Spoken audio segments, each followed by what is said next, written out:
اعوذ باللہ من الشیطان اللعین الرجیم بسم اللہ الرحمن الرحیم الحمد للہ رب العالمین الصلاة والسلام علی اشرف الانبیاء والمرسلین وعلی آلہ طیبین الطاہرین المعصومین الذین اذہب اللہ عنہم الرجس وطہرہم تطہیرا اللہم صل علی محمد وآل محمد اللہم اخرجنا من الظلمات الوہم واکرمنا بنور الفہم اللہم افتح علینا ابواب رحمتک وانشر علینا خزائن علومک برحمتک یا ارحم الراحمین۔ عزیزان محترم، معرفت نفس کے موضوع پر آپ کے ساتھ گفتگو جاری ہے۔ گزشتہ درس میں ہم نے ایک مدعا بیان کیا آپ کی خدمت میں کہ انسان کی حقیقت یعنی اس کے نفس ناطقہ کی حیات اس کے بدن کی حیات سے زیادہ شدید تر ہے۔ لہٰذا بیان ہوا کہ انسان کے پاس دو طرح کی حیات ہے، ایک اس کے بدن کی حیات ہے، بدن کی زندگی ہے، اور ایک اس کے نفس ناطقہ کی زندگی ہے۔ انسان کے پاس دو طرح کے ادراکات اور شعور ہیں، ایک اس کے بدن کے ادراکات اور شعور ہیں اور ایک اس کے نفس ناطقہ کے ادراکات اور شعور ہیں۔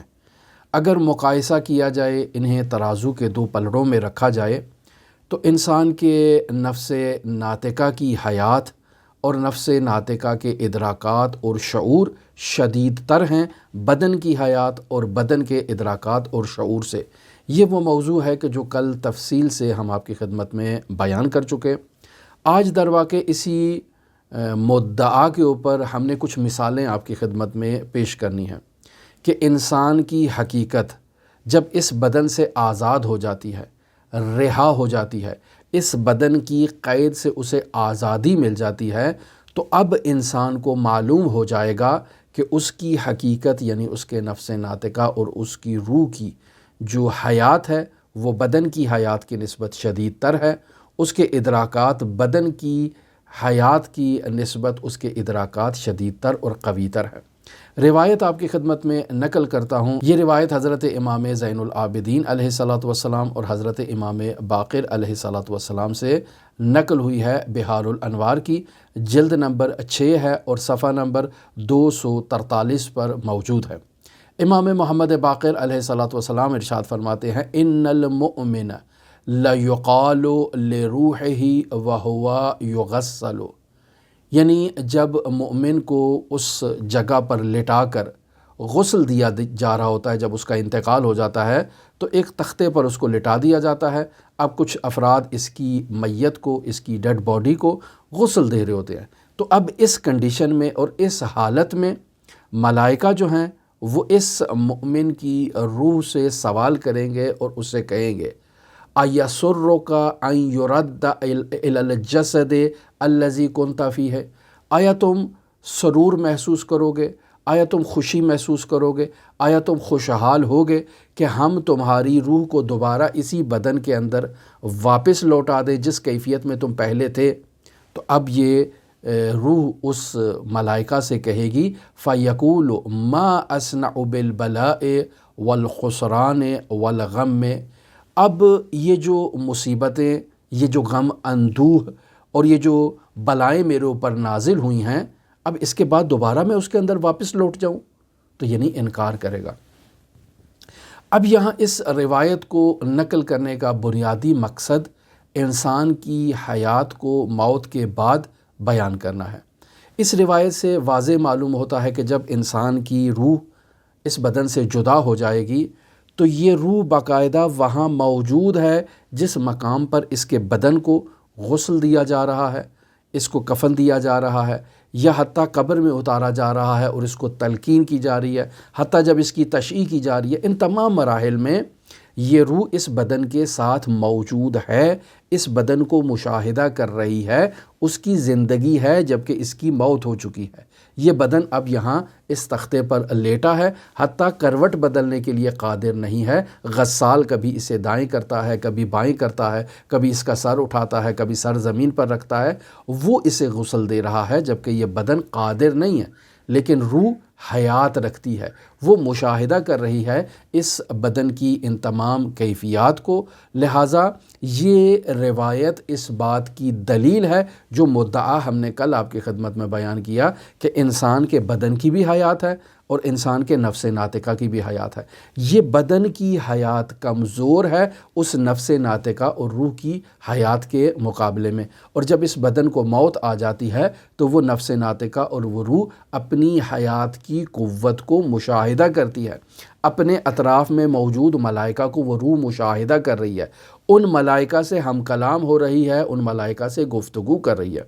جبکہ اس بدن کے ساتھ جب وہ روح اس بدن کی تدبیر کر رہی تھی تو اس وقت جو ہے وہ ملائکہ کو مشاہدہ نہیں کر رہی تھی، چونکہ روح کمزور تھی، روح اس بدن سے جدا نہیں تھی، روح کے آگے سے وہ حجابات اور وہ پردے نہیں ہٹے تھے کہ وہ ان ملائکہ سے ہم کلام ہو سکے، ان سے گفتگو کر سکے، انہیں مشاہدہ کر سکے۔ بس یہ جو کہا جاتا ہے کہ ملک الموت ہر روز انسان کے دروازے پر آتا ہے، دستک دیتا ہے، لیکن انسان کو دکھائی نہیں دیتا ہے، انسان متوجہ نہیں ہوتا ہے کہ یہ دن میں کتنی دفعہ ہمارے گھر میں آ رہا ہے اور ہمارے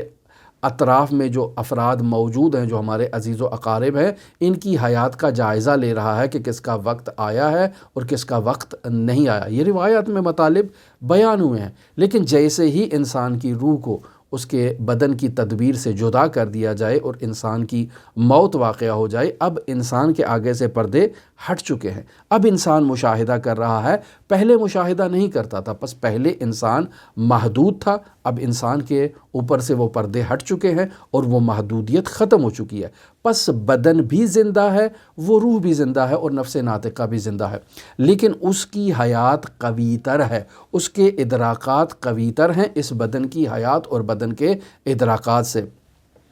پس جب اس متوفی کو قبر کی طرف لے جاتے ہیں تو یہ متوفی ڈیڈ باڈی جو قبر کی طرف جا رہی ہے، لوگوں نے اس کو کندھے پر اٹھایا ہوا ہے، تو اب یہاں روح ایک پرندے کی طرح اس میت کے اطراف میں پرواز کرتی ہے اور اس تمام منظر کو مشاہدہ کر رہی ہوتی ہے کہ یہ اس بدن کے ساتھ کیا کر رہے ہیں۔ اب یہاں بس اوقات جب ہم پرندے کا لفظ استعمال کریں تو بعض لوگوں کے ذہنوں میں کہیں یہ تصور نہ آ جائے کہ وہ میت کے اوپر دیکھیں کوئی کبوتر، کوئی کوا، کوئی چیز تو نہیں پرواز کر رہی ہے اور اس کو تلاش کرنا شروع کر دیں، اور جب انہیں نظر نہ آئے تو وہ کہیں مولانا صاحب نے تو ایسی غلط بات کہہ دی، ہم نے تو دیکھا تھا میت کے اوپر کوئی کوا، کوئی پرندہ، کوئی ایسی چیز پرواز نہیں کر رہی تھی۔ عزیزان محترم، آپ عالم مادہ کے پرندوں کو تلاش کر رہے ہیں، جبکہ یہ روح کسی کبوتر اور کسی کوے کی طرح پرواز نہیں کرے گی، بلکہ یہاں مراد یہ ہے کہ اب یہ نفس ناطقہ تجرد کی کیفیت میں آ چکا ہے، زمان و مکان سے آزاد ہو چکا ہے، اور اب یہ اس بدن پر ناظر ہے۔ یہ پرندے کا کلمہ کنایہ استعمال کیا ہے کہ اب اس کو محدودیت حاصل نہیں ہے۔ میں یہاں سے اگر قبرستان جانا چاہوں تو مجھے ٹیکسی کی ضرورت ہے، سواری کی ضرورت ہے، موٹر سائیکل کی ضرورت ہے، کوئی مجھے وہاں پر لے کر جائے، یا خود جاؤں یا لے کر جائے، لیکن ایک سواری کی ضرورت ہے۔ لیکن اب اس نفس ناطقہ کو اس بدن سے جدا ہونے کے بعد سواری کی ضرورت نہیں ہے، یہ اس مکان کا محتاج نہیں ہے، یہ عین اسی جگہ جہاں اس کی ڈیڈ باڈی موجود ہے یہاں پر بھی موجود ہے، اپنی قبر کو بھی مشاہدہ کر رہا ہے اور اس پر بھی اشراف رکھتا ہے۔ لہٰذا ہم اسے محدود سمجھتے ہیں، اور اس کیفیت کو بیان کرنے کے لیے پرندے کا کلمہ استعمال کیا گیا ہے کہ اب وہ آزاد ہے، ایک آزاد پنچھی کی طرح کہیں بھی وہ اشراف رکھ سکتی ہے، کہیں بھی توجہ کر سکتی ہے، کہیں بھی موجود ہو سکتی ہے۔ لہٰذا وہ اس نعش کے اوپر، اس ڈیڈ باڈی کے اوپر، وہ اس کے تمام جو اس کے ساتھ سلوک برتا جا رہا ہے اسے وہ مشاہدہ کر رہی ہے۔ لہٰذا اسحاق بن عمار ایک جلیل القدر صحابی ہیں حضرت امام موسیٰ کاظم علیہ السلام کے، وہ امام موسیٰ کاظم سے یہ سوال کرتے ہیں کہ جب انسان کا انتقال ہو جاتا ہے، موت واقعہ ہو جاتی ہے، تو یہ روح کب واپس پلٹتی ہے اپنے اہل و عیال سے ملاقات کرنے کے لیے؟ تو آیا یہ لوٹتی ہے؟ تو امام موسیٰ کاظم کہتے ہیں جی ہاں، واپس لوٹتی ہے۔ تو پھر اسحاق بن عمار سوال کرتے ہیں کہ مولا بتائیے کہ کب لوٹتی ہے، کتنے وقت کے بعد یہ روح واپس لوٹتی ہے اپنے گھر والوں کی طرف؟ تو امام موسیٰ کاظم علیہ السلام فرماتے ہیں فی الجمعۃ وفی الشہر وفی السنۃ علی قدر منزلتہم، کہ یہ جمعے کو بھی لوٹتی ہے، یہ مہینے میں ایک دفعہ بھی لوٹتی ہے اور سال میں ایک دفعہ بھی لوٹتی ہے، لیکن اس کے لوٹنے کے لیے معیار اس نفس ناطقہ اور روح کی منزلت ہے۔ لہٰذا اگر اس کی منزلت بلند ہوگی تو ہر شب جمعہ یہ اپنے گھروں کے اوپر جو ہے وہ واپس آئے گی، یا اگر اس کی منزلت تھوڑا نچلے درجے کی ہے تو مہینے میں ایک دفعہ یہ واپس لوٹے گی، اور اگر اور کم مرتبے کی ہے تو سال میں ایک دفعہ یہ اپنے اہل و عیال کے پاس واپس لوٹے گی۔ فَقُلْتُ، تو اسحاق بن عمار امام موسیٰ کاظم سے سوال کرتا ہے، فی ای صورت یأتیہم، یہ روح اور یہ نفس ناطقہ کس شکل میں اپنے اہل و عیال کے پاس واپس لوٹے گا؟ قال، امام موسیٰ کاظم فرماتے ہیں، فی صورت طائر لطیف، یہ ایک نہایت لطیف پرندے کی صورت میں اپنے اہل و عیال کی طرف واپس لوٹے گا۔ یسقط علی جذورہم، ان کے گھروں کی دیواروں کے اوپر جو ہے یہ آ کر بیٹھ جائے گا۔ ویشرف علیہم، اور ان کے اوپر مکمل احاطہ رکھے گا، اشراف رکھے گا۔ بہار الانوار جلد نمبر 58 اور صفحہ نمبر 52 پر یہ روایت اسحاق بن عمار سے امام موسیٰ کاظم علیہ السلام سے نقل ہے۔ بس اس روایت کو بھی ہم دلیل اور برہان کے طور پر آپ کے سامنے پیش کر رہے ہیں کہ انسان کا نفس ناطقہ اس بدن سے جدا ہونے کے بعد اس کی حیات شدید تر ہے، وہ واپس لوٹتی ہے اپنے گھروں میں اور ایک لطیف پرندے کی صورت میں موجود ہوتی ہے، اور آ کر تمام اہل خانہ کے اوپر اشراف رکھتی ہے اور ان سے ملاقات کرتی ہے۔ بعض لوگ ایسی روایات کو سننے کے بعد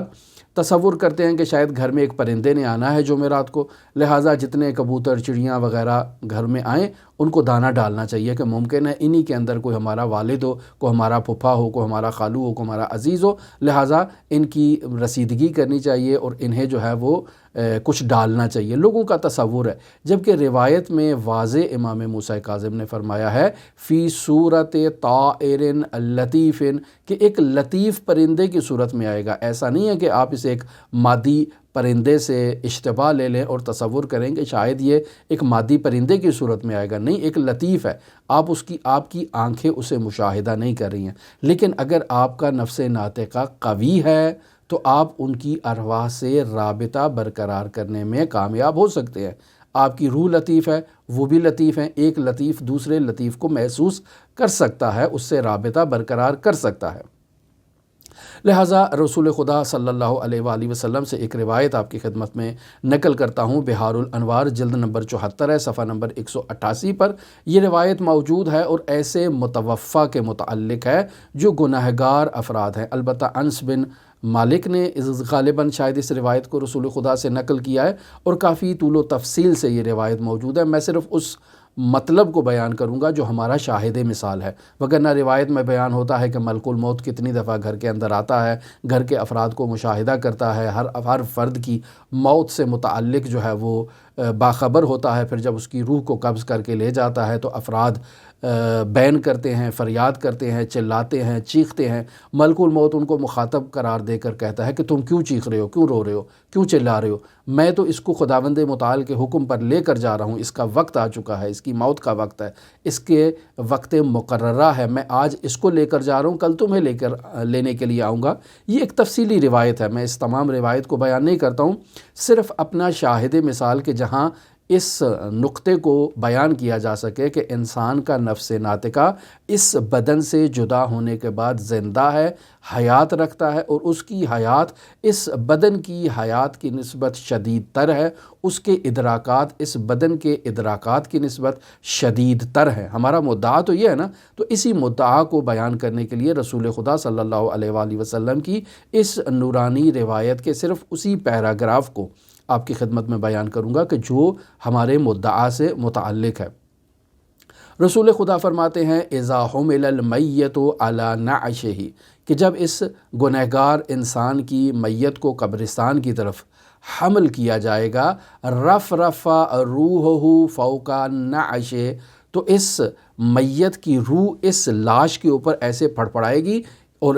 اپنی تڑپ کا اور اپنی بے بسی کا اظہار کرے گی، جیسے ایک پرندہ اور ایک کبوتر جو ہے وہ پھڑپھڑاتا ہے جب اس کو کوئی تکلیف ہوتی ہے، جب اس کو کوئی مشکل ہوتی ہے، تو رف روحہ فوق النعش، تو اس کی روح اس لاش کے اوپر جو ہے وہ پھڑپھڑائے گی، وہو ینادی، اور اس پھڑپھڑاہٹ کی حالت میں یہ روح آواز دے گی۔ کس کو آواز دے رہی ہے؟ انہی افراد کو جو اس میت کی لاش کے اطراف میں موجود ہیں، اسے غسل دے رہے ہیں، اسے حمل و نقل کر رہے ہیں، اسے قبرستان کی طرف لے جا رہے ہیں، یہ ان کو مخاطب قرار دے گی۔ کیا کہے گی؟ یا اہلی و ولدی، اے میرے اہل و عیال، اے میرے بچوں، اے میرے عزیز و اقارب، لا تلعبن بکم الدنیا کما لعبت بی، یہ دنیا آپ کے ساتھ ایسے دھوکہ نہ دے، آپ کو ایسے کھیل کود میں مصروف نہ کر لے جیسے اس نے مجھے زندگی کے وقت جو ہے وہ کھیل کود میں، لعب میں اور بازی میں مجھے اس نے دھوکہ دیا اور مجھے مبتلا کر رکھا، اسیر کر رکھا۔ جمعتہ من حلۃ ومن غیر حلۃ، جہاں سے مجھے مال ملا، حلال ہے حرام ہے، میں نے توجہ نہیں دی، میں نے اس کو جمع کرنا شروع کر دیا ہے۔ لہٰذا آپ دیکھیں کیسے یہ ہماری کیفیت ہے نا، ہم دنیا میں ایسے ہی مال کو چپاول کرتے ہیں، جہاں کہیں سے بھی ملے فقط اس کو جمع کر کے اپنا بینک بیلنس بڑھا لیا جائے، اپنی پراپرٹی میں اضافہ کر لیا جائے، اپنی جائیدادوں میں اضافہ کر لیا جائے، اپنی گاڑیوں میں، اپنی املاک میں اضافہ، حل میں مزید، جہاں سے کہیں سے بھی آئے اس کو جمع کرنا شروع کر دیں۔ جمعتہ، میں نے اس مال کو جمع کیا، دونوں ہاتھوں سے جمع کیا ہے، من حلۃ، حلال طریقہ تھا تو بھی جمع کر لیا، من غیر حلۃ، غیر حلال طریقہ تھا تو بھی میں نے اس کو جمع کر لیا ہے۔ وَخَلَّفْتُهُ لِغَيْرِي، اب یہ تمام مال جس کو میں نے جمع کیا تھا اسے میں اپنے غیر کے لیے چھوڑ کر جا رہا ہوں۔ وَالْمَحْنَعُ لَهُ، اب اس مال کی جتنی بھی لذت ہے یہ ان لوگوں کے لیے ہے جن کے لیے میں اسے چھوڑ کر جا رہا ہوں۔ آج میرا انتقال ہو چکا، یہ میری میراث کے اوپر جھگڑیں گے، کوئی کہے گا مجھے فلاں گاڑی چاہیے، کوئی کہے گا مجھے فلاں بنگلہ چاہیے، کوئی کہے گا فلاں بینک کے اکاؤنٹ کو اس طرح سے تقسیم ہونا چاہیے، یہ اب اس پہ جھگڑ رہے ہیں، یہ لذت انہوں نے لینی ہے مال کو تقسیم کرنے کے بعد۔ وَالْتَبِعَاتُ عَلَيَّ، لیکن اس مال کے جو آثار ہیں اور تبعات ہیں یہ میرے اوپر ہے، اس کا بار اور وزن میرے اوپر ہے، چونکہ اسے جمع میں نے کیا ہے، انہوں نے جمع نہیں کیا، یہ تو اس سے لذت اٹھا رہے ہیں، یہ بعد میں اس لذت اٹھانے کا حساب دیں گے، لیکن مجھے اس کا حساب دینا ہے کہ میں نے یہ جمع کیسے کیا ہے، اور ان نااہل افراد کے لیے کیوں اسے چھوڑ کر گیا ہوں، اسے میں نے صدقہ کیوں نہیں دیا ہے، اسے میں نے مستحق افراد تک کیوں نہیں پہنچایا ہے، اسے غیر حلال طریقے سے اسے میں نے کیوں جمع کیا ہے، لوگوں کے اموال کو غصب کیوں کیا ہے، لوگوں کے حقوق کو پامال کیوں کیا ہے، یہ سب چیزیں ہیں جس کا مجھے حساب دینا ہے۔ فَحَذَرُوا مِن مِثْلِ مَا نَزَلَ بِي، پس تم لوگ جو ہیں وہ میری اس حالت کے اوپر جو ہے وہ توجہ کرو، اور تم جو ہے وہ خود کو محفوظ رکھو اس عاقبت سے جس عاقبت میں اس وقت میں مبتلا ہوں، پس تمہیں ڈرنا چاہیے اس صورتحال سے، جو اس صورتحال میں جس وقت میں ابھی مبتلا ہوں۔ فَحَذَرُوا مِن مِثْلِ مَا نَزَلَ بِي، جو کچھ میرے ساتھ ہو رہا ہے تم اس عاقبت سے خوف زدہ ہو اور پریشان ہو اور ڈرو۔ لہٰذا اگر آپ دیکھیں تو اسلامی تعلیمات میں تشییع جنازہ میں شرکت کی تاکید کی گئی ہے۔ سوال کیوں تاکید کی گئی ہے؟ بنیادی وجہ اس کی یہی ہے کہ جب انسان کسی میت کی تشییع جنازہ میں شریک ہوتا ہے تو اس کیفیت کو، جو میت کی جو روح ہے وہ اس ڈیڈ باڈی کے ساتھ جو مشایعت کرتی ہے، جو چیختی ہے، جو چلاتی ہے، جو فریاد کرتی ہے، انسان کا قلب اس فریاد کو سنتا ہے۔ قلب سے مراد یہ گوشت کا ٹکڑا جو خون کو پمپ کر رہا ہے یہ مراد نہیں ہے، بلکہ انسان کا نفس ناطقہ ہے۔ انسان کا نفس ناطقہ اس فریاد سے مانوس ہوتا ہے، اس فریاد کو سنتا ہے کہ وہ انسان کو دنیا کا فریفتہ ہونے سے جو ہے وہ ڈرا رہی ہے، انسان کو متنبہ کر رہی ہے، اور انسان کا نفس ناطقہ اس سے متاثر ہوگا، اور اس دنیا سے اس کا جو رابطہ ہے وہ عارضی طور پر منقطع ہو جائے گا، یعنی انسان واقعاً اس دنیا کی حقارت کے بارے میں غور و فکر کرے گا۔ اور آپ نے اسے بطور معمول تجربہ کیا ہوگا کہ جب بھی آپ کسی میت کے انتقال کے لیے، جب اس کی رسومات کے لیے ان کے گھر جاتے ہیں تو وہاں آپ کہتے ہیں افسوس، یہ تو بالکل چنگا بھلا تھا، بالکل ٹھیک تھا، بالکل صحیح تھا، بالکل سالم تھا، اس کو اچانک کیا ہو گیا؟ یہ جو آپ کا حسرت کھانا ہے یہ دنیا کی بے اعتباری کے اوپر خود دلیل ہے کہ اب آپ اس بات کو محسوس کر رہے ہیں کہ یہ دنیا تو اس قدر جو ہے وہ قابل اعتماد نہیں ہے کہ ایک اچھا خاصا ہنستا کھیلتا انسان بالکل اچانک جو ہے نا وہ اس حالت میں آج پڑا ہے، بے بس بے جان، اور اس کے امورات جو ہیں وہ دوسرے انجام دے رہے ہیں۔ تو انسان کا یہاں پہلا رابطہ ہوتا ہے۔ پھر اگر انسان کا نفس ناطقہ باتقوا انسان ہے، قوی ہے، تو باقاعدہ ان آوازوں کو سنے گا کہ میت ان سے کیا گفتگو کر رہی ہے اور کیا ہم کلام ہو رہی ہے۔ اور اگر انسان کا نفس ناطقہ قوی ہو تو انسان اس سے ہم کلام بھی ہو سکتا ہے، اس کی کیفیت کو سن سکتا ہے، دیکھ بھی سکتا ہے۔ اب یہاں پھر لوگ ہم سے سوال کریں گے کہ بھئی اگر وہ میت فریاد دے رہی ہے تو اس کی پکار اور فریاد کو ہم کیوں نہیں سنتے؟ عزیزان محترم،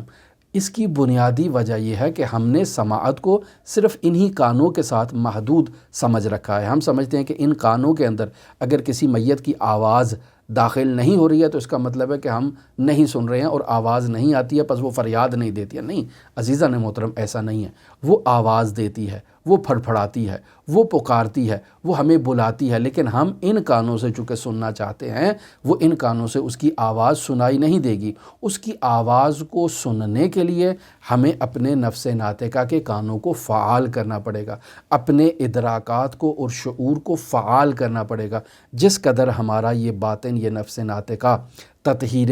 نفس اور تہذیب نفس کے نتیجے میں پاکیزہ ہو جائے گا، آلودگیوں سے دور ہو جائے گا، یہ حجابات ہمارے اوپر سے اگر ہٹ جائیں گے تو ہم باقاعدہ ان آوازوں کو سنیں گے کہ جو وہ میت ہمارے لیے بیان کر رہی ہے۔ پس ہمارا دل یعنی ہمارا نفس ناطقہ، ہماری حقیقت اس آواز کو سنتی بھی ہے اور اس سے تاثیر بھی لیتی ہے۔ لہٰذا انسان کو بیدار ہونے کی ضرورت ہے، اور یہ مطلب نہایت اہمیت رکھتا ہے۔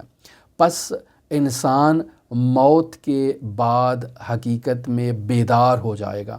رسول خدا صلی اللہ علیہ وآلہ وسلم سے ہم پہلے اس روایت کو نقل کر چکے، اور معرفت نفس کی بحث میں یہ روایت رسول خدا صلی اللہ علیہ وآلہ وسلم کی بنیادی اہمیت کی حامل ہے۔ یعنی معرفت نفس کی بحث کو اگر اس کی بنیاد رکھی جائے تو اس روایت کو اس کی بنیاد کے اندر جو ہے نا وہ شامل کرنا نہایت ضروری ہے۔ بحار الانوار جلد نمبر 55 ہے، صفحہ نمبر 12 پر رسول خدا صلی اللہ علیہ وآلہ وسلم فرماتے ہیں کہ الناس نیام اذا ماتوا انتبہوا، لوگ سو رہے ہیں، جیسے ہی ان کا انتقال ہو جائے گا وہ متنبہ ہو جائیں گے۔ یعنی کیا مراد متنبہ ہو جائیں گے؟ یعنی بیدار ہو جائیں گے، یعنی اٹھ جائیں گے۔ پہلے وہ سو رہے تھے۔ اب اس بات کو ہم خود اپنے اوپر تجربہ کریں کہ جب میں سوتا ہوں تو میرے اطراف میں کیا ہو رہا ہے مجھے نہیں معلوم۔ کون آیا، کون گیا، کیا بات کر رہا تھا، اس نے میرے متعلق کیا بات کی، گھر والوں کے متعلق کیا بات کی، مجھے کچھ خبر نہیں ہے۔ میں آرام سے سو رہا ہوں، حتیٰ نہیں معلوم کہ وہ کب آیا اور کب گیا۔ ایسے آپ نے اتفاق اپنے ساتھ دیکھا ہوگا۔ تو جب آپ کے گھر والوں سے پوچھیں کہ یہ سو رہا ہے، اس کو پتہ ہی نہیں ہے کہ ہم آئے ہیں یہاں پر، اتنی گہری نیند میں سو رہا ہے، تو وہ گھر والے کہیں گے یہ گھوڑے بیچ کے سو جاتا ہے، اس کو کوئی پتہ نہیں ہوتا ہے کہ پیچھے سے کیا ہو رہا ہے کیا نہیں ہو رہا ہے، گھر میں اگر ڈاکہ بھی پڑ جائے تو اس کو معلوم نہیں ہوگا، یہ اپنی دنیا میں مگن ہے۔ یہ حقیقت میں سو رہا ہے، گہری نیند سو رہا ہے۔ لہٰذا اس کے اطراف میں کیا ہو رہا ہے یہ اس کی طرف توجہ نہیں کر رہا۔ ہماری بھی یہی کیفیت ہے، ہمارے اطراف میں عالم غیب کے اندر کیا ہو رہا ہے ہم متوجہ نہیں ہیں۔ کسی مومن کی روح ہمارے گھر آئی ہمارے عزیز و اقارب میں سے یا نہیں آئی، ہم متوجہ نہیں ہیں، ہم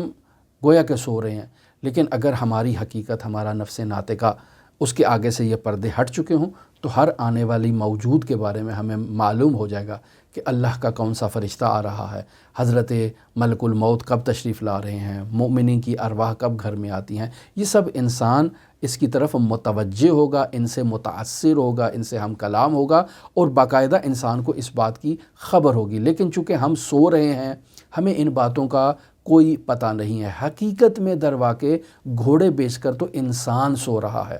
ہم سمجھتے ہیں فقط وہی افراد جو بستر پر لیٹ جاتے ہیں اور سو جاتے ہیں فقط وہی گھوڑے بیچ کے سوتے ہیں۔ نہیں، یہ چلتا پھرتا انسان بھی گھوڑے بیچ کر سو رہا ہے، اور اس کو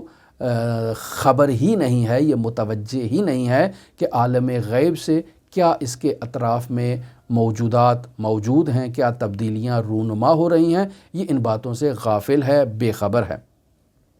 پس انسان کا وظیفہ یہ ہے کہ وہ اپنے باطن کی طرف متوجہ ہو، اپنے باطن کو وسیع کرے، اپنے باطن کو عالم برزخ سے متعلق باخبر کرے، اور پھر عالم باطن اور برزخ سے متعلق باخبر کرنے کے لیے یہ خود کی تہذیب نفس کرے، تقوی اختیار کرے، پاکیزگی اختیار کرے، پرہیزگاری اختیار کرے، خود کے باطن سے خو اختیار کرے، مناسبت اختیار کرے، اس کو تیار کرے، تو پھر اب یہ عالم برزخ میں موجود چیزوں کو محسوس کرے گا اور کہا جائے گا کہ اب یہ بیدار ہو چکا ہے، اب یہ نہیں سو رہا ہے۔ پس عالم برزخ اس عالم دنیا کی نسبت ایک حقیقی عالم ہے، ایک واقعی عالم ہے۔ انسان اگر اپنے اس شعور کو بیدار کرے تو اس حقیقی اور واقعی عالم سے انسان رابطہ قائم کر سکتا ہے، اور پھر کہا جاتا ہے کہ انسان اب بیدار ہو رہا ہے۔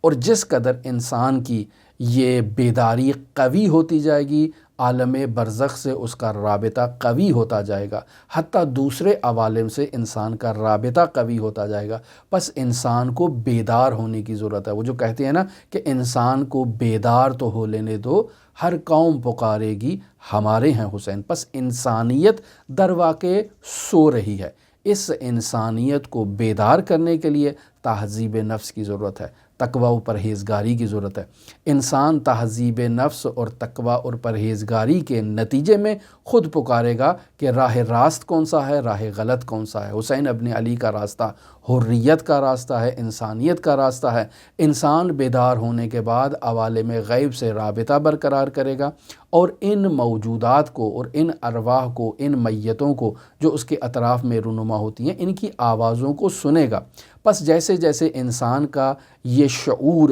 باطنی شعور جو ہے وہ بیدار ہوتا جائے گا، اس کے ادراکات بیدار ہوتے جائیں گے، تو کہا جائے گا کہ یہ بیدار تر ہے۔ عین اسی طرح جیسے انسان نیند کی حالت سے اگر اٹھتا ہے تو فوراً آپ اس کو کوئی مسئلہ بتائیں یا کوئی بات کریں تو وہ غنودگی کے عالم میں ہے، ابھی اس کی آنکھیں اچھی طرح سے نہیں کھلی ہیں، اس کی توجہ کم ہوگی اس بات کے اوپر۔ پھر جیسے جیسے اس کی ہوشیاری آتی جائے گی، انسان جو ہے وہ متوجہ ہوتا جائے گا کہ اس کے اطراف میں کیا ہو رہا ہے۔ اسی طرح جب انسان کا یہ جو نفس ناطقہ ہے، جو انسان کی حقیقت ہے، جیسے جیسے اس کے آگے سے پردے ہٹتے جائیں گے، نور الہی کی تابش اس انسان کے باطن کے اوپر جو ہے وہ باقاعدہ تابش ہوگی، اور انسان جو ہے وہ متوجہ ہوگا۔ انسان ان انوار کی تجلیات کو محسوس کرے گا، ادراک رکھے گا، شعور رکھے گا۔ لہٰذا یہ وہی مطلب ہے، یہ وہی دلائل ہیں کہ جو کل کی گفتگو میں ہم نے آپ کے سامنے مدعا بیان کیا، اور وہ مدعا یہ تھا کہ انسان کے بدن کی بھی حیات ہے، انسان کے نفس ناطقہ کی بھی حیات ہے۔ انسان کا بدن بھی ادراک و شعور رکھتا ہے، انسان کا نفس ناطقہ بھی ادراک و شعور رکھتا ہے، لیکن جب ان دونوں کو ترازو میں مقایسہ کیا جائے تو انسان کے نفس ناطقہ کی حیات، انسان کے نفس ناطقہ کا شعور بدن کی حیات اور بدن کے شعور سے زیادہ قوی ہے۔ لہٰذا اس مدعا کو بیان کرنے کے لیے ہم نے یہ روایات آپ کی خدمت میں بیان کی، اور ان روایات سے یہ بات واضح ہو گئی کہ جب انسان مر جائے گا تو اپنے مجرد بعد اور پہلو سے واقف ہوگا، اور یہ تمام حجابات انسان کے آگے سے اب چھٹ جائیں گے، اور انسان اپنی خودی کے ساتھ خو اختیار کرے گا، رابطہ اختیار کرے گا، مانوس ہونا شروع ہو جائے گا، اور انسان کہے گا کہ پہلے تو میں سو رہا تھا، اب میں بیدار ہو گیا ہوں، اب مجھے معلوم ہو رہا ہے۔ یعنی انسان در واقع مرنے کے بعد بیدار ہو جاتا ہے، اور ادراکات اور اس کے شعور جو ہیں وہ زیادہ قوی ہونا شروع ہو جاتے ہیں۔ ہم محسوس کریں گے کہ بھی پہلے تو ہم سو رہے تھے، پہلے تو ہمیں ان باتوں کا علم نہیں تھا، لیکن جیسے ہی ہمارا انتقال ہو گیا اب ہمیں یہ باتیں معلوم ہو رہی ہیں، ہم جو ہے وہ ان فرشتوں سے، ان ملائکہ سے ہم کلام ہو رہے ہیں، گفتگو کر رہے ہیں، فرشتہ موت کو دیکھ رہے ہیں۔ یہ سب چیزیں جو ہے وہ انسان ان چیزوں کو مشاہدہ کرے گا۔ تو اس کو مقایسہ کرنے کے لیے انسان عالم رؤیا کو اچھی طرح سے درک کرے کہ عالم رؤیا میں بھی یہی کیفیت ہے کہ انسان جب سو جاتا ہے تو اطراف کی اس کو خبر نہیں ہوتی ہے، ابھی ہم بیدار ہیں تو در واقع سو رہے ہیں، ہمارے اطراف میں عالم غیب سے کیا ہو رہا ہے ہمیں کوئی علم نہیں ہے۔ ہم تشییع جنازہ پر جاتے ہیں، میت کو حتیٰ کہ غسل بھی دے رہے ہیں، لیکن اس ڈیڈ باڈی کی جو